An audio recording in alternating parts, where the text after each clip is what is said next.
Les GG, les grandes gueules sur RMC Story avec aujourd'hui notre trio, Joël Dagosseri qui est coach de vie, Étienne Yebig, éducateur en Seine-Saint-Denis, et puis Bruno Pomar, l'ancien policier du RAID.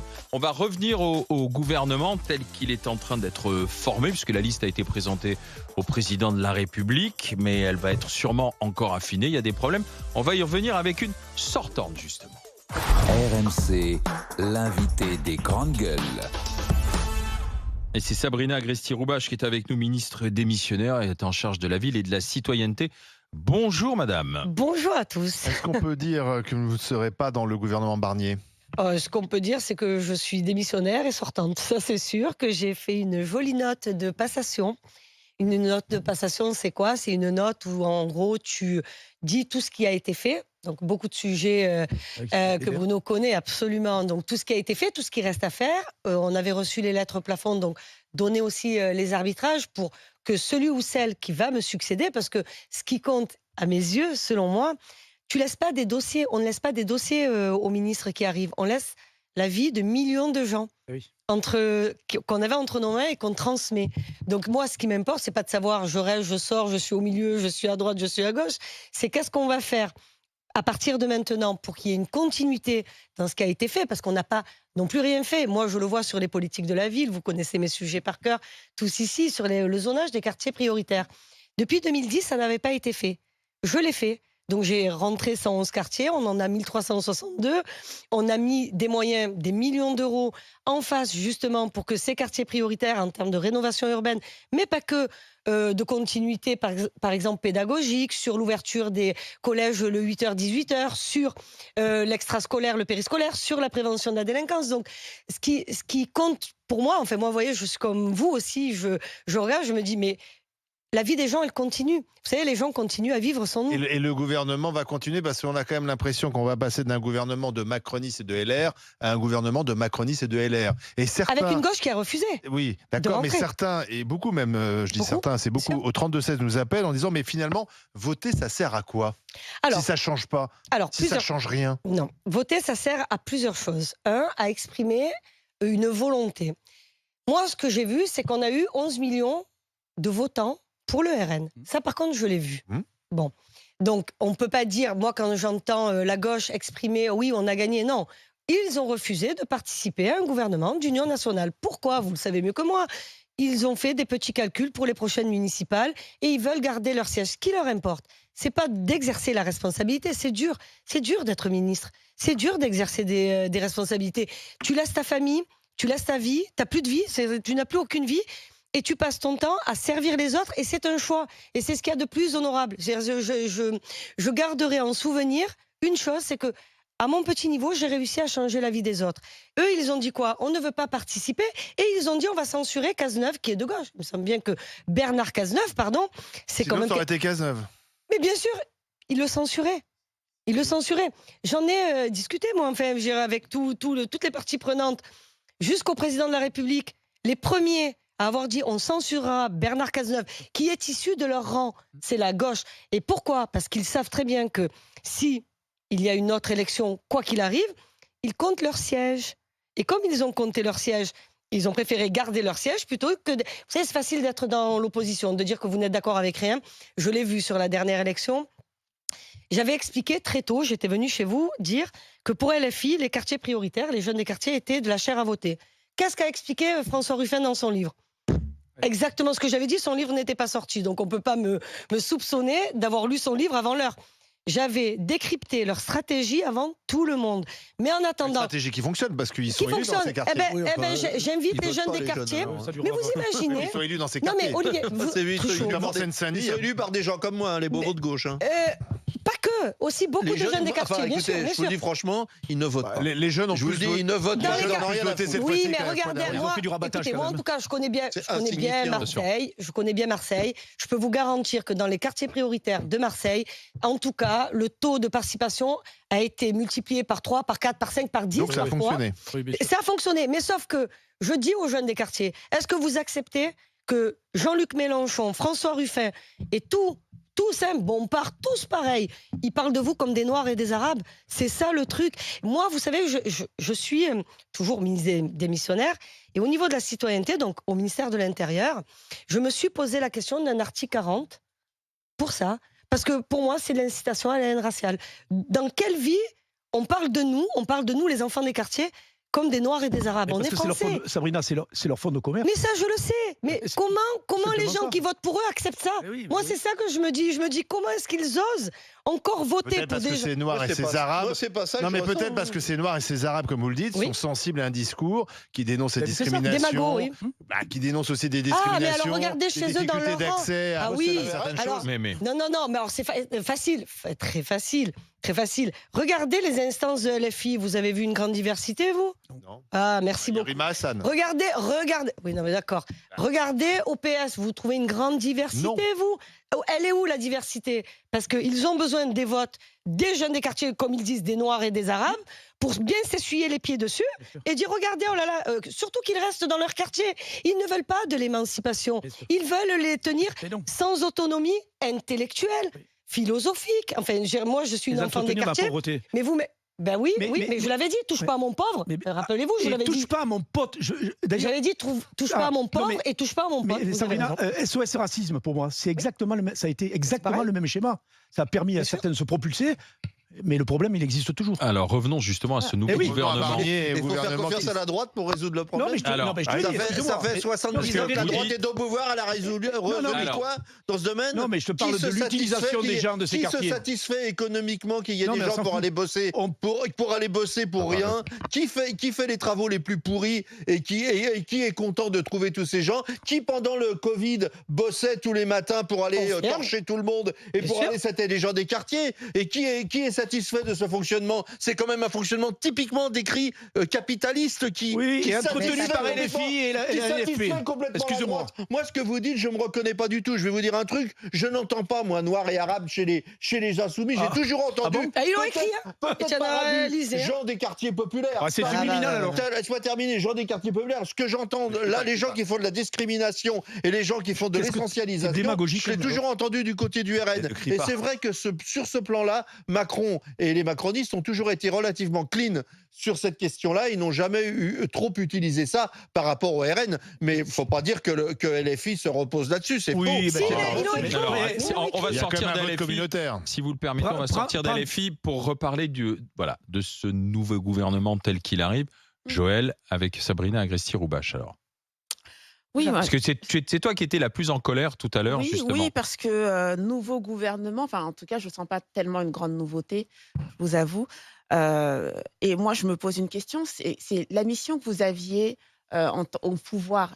Bien sûr, c'était des réformes, etc. Mais c'était aussi de garantir les institutions, garantir la démocratie, aussi garantir la confiance que les citoyens ont envers vous. Et ce qu'a fait le président de la République, quand vous dites que justement NFP, ils étaient dans les calculs, etc., moi j'ai plus senti que le président de la République était aussi dans les petits calculs et de savoir qui n'allait pas trop détricoter tout ce qu'il avait fait, comment est-ce qu'on devait prendre 3 horizons, il fallait qu'il y ait un petit peu de LR, etc. Vraiment, j'ai vraiment senti le calcul politique et j'ai l'impression... Uniquement du côté du président de la République? Non, mais de tout le monde. Mais je veux dire, le côté du président de la République n'est pas exempt de calcul politique. Il n'est pas sain, je veux dire, dans sa pratique politique. Je n'ai pas senti vraiment quelque chose de très sain. Et j'ai eu l'impression, à un moment, je ne sais pas pour vous, mais que nous étions carrément en dehors du jeu et que tout se faisait au centre dans un petit cercle de partis politiques, de gens qui se connaissent, etc. Et les Français qui sont tous partis voter en masse, parce que pour le coup, voilà, 70% de partis, tout d'un coup, étaient exclus des tractations, etc. Pas tous. Le RN. En tout cas, ceux qui sont... Le RN et LFI sont exclus. Les deux blocs. Non, attendez. Les deux blocs qui sont quand même arrivés. Donc, le RN, bien sûr. Et en termes de nombre d'électeurs, c'est le RN. Voilà. Et le NFP, le NFP devant le RN. Je veux dire, tout s'est fait au centre et à droite. C'est tout petit. C'est tout petit. Alors, moi, j'entends et je comprends. Sur le président de la République, je trouve que c'est toujours trop facile de tout lui attribuer. Il dissout l'Assemblée, personne n'est content. Il dissout pas l'Assemblée, tout le monde lui demandait la dissolution. Enfin, croyez-moi, je l'ai vécu cette période, donc je l'ai vécu dans ma chair. Donc, quoi qu'il fasse, il sera contesté, quoi qu'il arrive. Et ça, par contre, c'est factuel.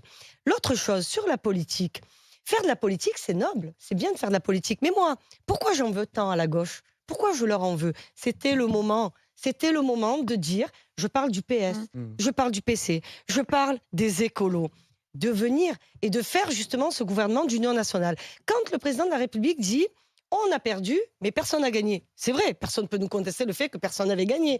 Cette élection, c'est 3 blocs. Et c'est vrai que c'est inédit sous la 5e. Et je pense que c'est ce qui emmène beaucoup de perturbations. Mais le président reste quand même le garant des institutions. Il a nommé un Premier ministre. Mais avant de nommer Michel Barnier, il a proposé Bernard Cazeneuve, je le répète. Il était prêt à y aller en disant à la gauche, est-ce que vous censurez? Ils sont venus dans son bureau. Sabrina Agresti-Roubache, c'est pas tout à fait ça. Il voulait Bernard Cazeneuve, mais il voulait un Bernard Cazeneuve qui ne remette pas en cause la réforme des retraites, qui ne mette pas le SMIC à 1 600 €. Il me semble que Bernard Cazeneuve a discuté quand même avec le président de la République. Mais c'est pour ça d'ailleurs que Lucie Castel n'avait aucune chance, parce qu'Emmanuel Macron avait quand même comme ligne rouge, parce que tout le monde a des lignes rouges maintenant, oui, tout le monde a des lignes rouges. Avait comme ligne rouge de ne pas remettre en cause son bilan. Or, cette gauche, que c'est pas Bernard Cazeneuve, cette gauche voulait quand même remettre en cause 2 choses importantes, la réforme des retraites. On a été élus là-dessus, ils ont été élus là-dessus. Mais pas majoritairement. Emmanuel Macron tout fait pour empêcher. Excusez-moi, il y avait néanmoins des questions qui étaient quand même essentielles. Et notamment, moi, ça me fait marrer quand on voit des gens qui nous disent « faites rentrer les écolos », mais comme si... parce qu'il allait y avoir un ministre écolo, d'un seul coup, le gouvernement de droite changerait et aurait une pensée écologiste. Vous n'en avez rien à foutre de l'écologie. Depuis le début, c'est vraiment le cadet de vos soucis. Il en a fait plus que Marine Tourdelier. Ça, c'est faux. Non. Excusez-moi. Moi, quand je suis nommée à la ville, au ministère de la Ville, au départ, dès ma nomination, c'était juillet 2023.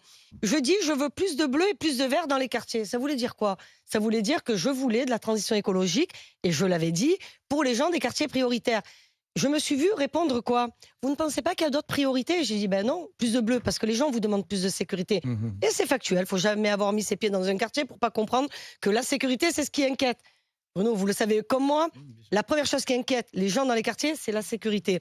Et plus de vert, pourquoi? J'ai dit mieux manger, mieux dormir, mieux se loger. Et j'ai réussi à obtenir, même si le fonds vert a été retoqué, j'obtenais 15% des crédits qui m'étaient attribués sur quelques milliards. C'était toujours ça de prix, toujours ça. Faut arrêter de dire que la transition écologique, c'est que les écolos. C'est pas vrai. De toute façon, c'est pas vrai non plus. Je suis pas une écolo et pour moi, c'est un peu. Alors, on va continuer la discussion avec vous, Sabrina Agresti-Roubache, dans ça. Les grandes gueules avec la ministre démissionnaire, secrétaire d'État à la ville et à la ministre à la ville et à la citoyenneté, Sabrina Agresti-Roubache. J'ai entendu quand même que tout le premier quart d'heure, elle a parlé au passé. Donc visiblement, c'est une aventure c'est bientôt une femme libre qui est terminée. Non, parce qu'elle a dit j'ai transmis les dossiers, ceux que je regretterais. J'ai perdu la clé de mon bureau. Question personnelle. Non, il est nickel, il est très propre, comme ma maison. Question personnelle, puisque vous avez été battu aux législatives en juillet dernier, vous ne serez plus ministre, c'est ce qu'on a compris. Est-ce que vous retournez dans la vie civile, c'est-à-dire vous étiez plutôt dans le domaine des médias, de la télé, etc., productrice. Est-ce que vous retournez ou est-ce que vous avez envie encore de faire la politique? Moi, je pense qu'une pause s'impose. Mais parfois, les pauses, tu les prévois pas et elles arrivent. Et c'est toujours bien de faire un petit pas de côté. En attendant la mairie de Marseille. En attendant la mairie. Non, je vais vous dire. Quand on a un métier, c'est plus facile. Je suis très en colère contre les Marseillais quand je vois ce qu'est devenue ma ville, une ville d'immigration, 2600 ans d'histoire, qui vote massivement RN. J'ai pas encore compris l'histoire, mais on verra ce que ça donnera. Ce qui est sûr, faire une pause, c'est pas s'arrêter. Faire une pause, c'est réfléchir, prendre le temps et le recul d'analyser ce qui s'est passé. Je pense que être tout le temps dans l'action, être tout le temps sous les feux des projecteurs, être tout le temps dans une espèce de... Tu sais, un truc qui ne s'arrête jamais, c'est très mauvais. Et puis maintenant, ça va trop vite. Tu fais 2 ans en politique comme tu en faisais 10 avant. Donc moi, j'ai été élue en 2000. Il y en a certains qui décrochent jamais. Parce que c'est leur métier. Moi, Je pense par exemple à François Bayrou qui visiblement n'est pas très content de la liste qui a fuité du gouvernement. Il n'est pas dedans. Il a convoqué, tout le MoDem en visioconférence pour une réunion qui doit démarrer à 11h30, donc dans quelques minutes. Alors pourquoi il ne serait pas content? Parce que le gouvernement est trop à droite? Oh, il faudra lui poser la question, mais j'ai lu un petit peu des déclarations. Je pense que il veut avoir son mot à dire et c'est tout à fait légitime. Moi, je ne parle jamais à la place des gens et puis je le connais assez peu en réalité. Mais oui, je pense qu'il a un message très politique. C'est un moment très politique. Ce moment-là est très politique. Oui, mais on a l'impression que c'est quand même de nouveau la République des partis. C'est-à-dire que chaque parti veut compter ses pions, voir s'il est bien servi, on est dans etc. un régime majoritaire. Vous avez raison. On est et c'était ça la 4e République. Mais c'est ce que De Gaulle ne voulait plus. Hein. Absolument. Les partis qui décidaient de tout, quoi. Absolument. Sauf que maintenant, qui aurait pu prévoir que nous aurions 3 blocs à peu près équivalents, à quelques dizaines, à peu près équivalents. Mais sauf que pour faire passer un texte, je vous le disais juste hors plateau, quand j'ai dû faire passer ma loi, parce que sous l'ère Gabriel Attal, 2 lois sont passées, celle de Kasbarian sur les coprodégradés et la mienne sur les dérives sectaires. Tu es obligé d'aller chercher une majorité. Et moi, pour vous dire qu'on sait travailler ensemble et de manière très transpartisane. Je l'ai dit dès le jour de mon élection en 2022, quand j'ai été élue députée, de dire il faut travailler avec les autres. Et je suis allée chercher les socialistes, donc là, en l'occurrence, c'était Arthur Delaporte. Je suis allée chercher les LR sur l'abstention. Et à l'époque, au Sénat, Bruno Retailleau avait fait vraiment des choses. On avait travaillé de manière très loyale. Donc c'est possible. Mais oui, c'est possible. Loin des caméras mais et des jeux de plateau, quoi. Ce qui s'impose maintenant, au-delà du jeu politique des uns et des autres, ce qui s'impose, c'est que dehors, je l'entends, vous l'entendez comme moi, vos auditeurs. Enfin, allez, on va parler de ma mère. Ma mère me dit, mais comment vous faites pour pas vous entendre? Parce que sa mère est fan des GG. Fan des GG. Mais ce que je veux dire, tu ne travailles pas toute ta vie qu'avec des gens que tu adores et avec qui tu pars en vacances. Ouais. Voilà, c'est quoi qui compte? L'intérêt général. Quand tu t'impliques dans quelque chose, quand je parle de mon ministère, de mes 2 magnifiques portefeuilles, je me dis, moi, je vais pas laisser du paplard, je vais pas laisser un dossier. Je laisse la vie des gens, de millions de gens entre les mains. Et je crois qu'il est temps peut-être aussi de réfléchir sur les méthodes, sur comment les gens se mobilisent, pourquoi ils se mobilisent. Quand je lance un appel aux jeunes des quartiers en disant, mais vous ne voyez pas que vous êtes utilisés? Et quand je parle des électeurs du RN, je l'avais écrit avant tout le monde, pareil. Les électeurs du RN ne sont pas nos ennemis. J'avais pas dit Marine Le Pen est ma copine. J'ai dit les électeurs du RN ne sont pas nos ennemis. Ça veut dire que de les traiter de fachos, ça ne suffit plus. Ça fait 40 ans qu'on le fait. Regardez le résultat. Donc, à un moment donné, je pense que c'est peut-être un moment. Quand je dis politique avec un grand P. Ensemble. Non, mais sur quoi? Justement, sur la rigueur budgétaire, on n'est pas d'accord. Sur l'immigration, on n'est pas d'accord. Sur la police, on n'est pas d'accord. Trouver des consensus, des accords. Emmanuel Macron, en 2017, il a été pour ça. Il n'a jamais autant divisé le pays. Le Rassemblement national n'a jamais été aussi haut. Ça veut dire que les consensus, vous ne les avez pas trouvés? Non, ça veut dire plus que ça. Non, ça veut dire plus que ça. Vous êtes élu, il a été élu 2 fois d'affilée. Je rappelle quand même à tout le monde qu'en 2022, il ne me semble pas qu'il ait volé son élection. Ah, c'est pas ce que j'ai dit. S'il y en a bien un seul qui a été très bien élu comparé à nous, les députés de l'époque, puisque nous étions en majorité relative, c'est quand même le président de la République. Donc les Français ont voté, ils ont dit des choses. Non mais ça veut dire qu'ils ont validé son premier quinquennat. Ils ont voté contre Marine Le Pen pour Emmanuel Macron. Comme là, au 2e tour des élections législatives, ça ne veut pas dire qu'ils ont voté pour le nouveau Front Populaire, ils ont voté pour faire barrage au Rassemblement national. Ça ne veut pas dire que vous adhériez aux idées. Non, mais ça veut dire, ça veut dire quelque chose. Ça veut dire quelque chose que justement, ce scrutin majoritaire, c'est-à-dire à chaque fois où tu dois avoir tout le temps des majorités pour faire passer le moindre texte, je pense qu'il est temps d'y réfléchir. Mais vraiment, vraiment. Et que les gens nous ont envoyé des messages, mais ils ont ce qu'ils veulent dans l'hémicycle. Et je vais vous dire, on ne vote pas pour vous parce que vous êtes compétent, parce que vous êtes utile, ou parce qu'on vous reconnaît une certaine utilité. Enfin, vraiment, ça, il faut arrêter. En politique, ça ne marche pas comme ça. Les gens votent selon une humeur, selon un courant. Là, il s'avère qu'on avait le courant contre nous. En 2017, il était avec nous. Bon, voilà. Mais justement, moi, c'est un peu la question, puisque vous avez eu cette expérience-là. Véritablement, parce qu'on nous dit on aurait pu avoir un gouvernement technique, c'est-à-dire finalement un gouvernement de gens qui, en fait, les hauts fonctionnaires qui dirigent le pays, et puis voilà. Je voudrais savoir si vous deviez donner un pourcentage de votre empreinte personnelle, c'est-à-dire de ce qu'est votre pensée à vous, que vous êtes arrivé à insuffler, et ce qui est de l'ordre finalement du fonctionnement normal de l'État. Vous n'auriez pas été là, ça aurait été quelqu'un d'autre, ça aurait été la même chose. Parce que pour nous qui regardons la politique, des fois on a l'impression que finalement, d'abord ce gouvernement-là, Barnier, on a l'impression qu'il n'y a aucun souffle politique derrière. C'est-à-dire qu'on a mis des gens là, qu'il n'y a pas d'idéologie réelle, qui vont essayer de gérer ça au mieux pour pas se casser la gueule. Mais en tant que citoyen comme ça, on se dit, est-ce que vraiment ça existe en politique? Oui. Parce que moi, je vois que sur les quartiers prioritaires, par exemple, et sur les demandeurs d'asile, les réfugiés, ce que j'avais dans mon portefeuille, sur la prévention de la délinquance. Enfin, Bruno en est le premier témoin. Ouais, le politique, tu emmènes ta patte. Oui. Quand même, c'est toi qui donnes les grandes orientations. Et ensuite, l'administration exécute. Elle exécute ou elle bloque? Non, elle exécute. Et Pas je vais vous dire toujours. un truc. Ça dépend du ministre. Ça dépend si le moi, ministre je est suis bon. à l'intérieur. Oui, Voilà. faut taper dedans. En fait, hein. Ben oui. Non, mais Ah, ça faut taper dépend. dedans. Non, Oui, moi, j'ai pas eu c'est ce que besoin j'ai de entendu, taper. Non, moi, je dépends du ministère de l'Intérieur. Bruno. Je dépends du ministère de l'Intérieur et de la Transition écologique. Et vraiment, en plus, je profite de ce moment pour rendre un hommage appuyé aux fonctionnaires, à l'administration, aux administratifs et à la haute fonction publique. C'est pas elle qui bloque, c'est pas elle qui empêche toutes les réformes dans ce pays depuis tant d'années. Non. Moi, j'ai fait faire des choses très compliquées. Franchement, ils auraient pu me dire, là, tout de suite, on n'a pas envie. Ça a été fait. Non, Le zonage des quartiers prioritaires, ça a été un casse-tête. Ça fait 10 ans qu'on n'y arrive pas. Je suis, encore une fois, nommée en juillet. Je le valide le 31 décembre et je signe mon décret le 1er janvier 2024.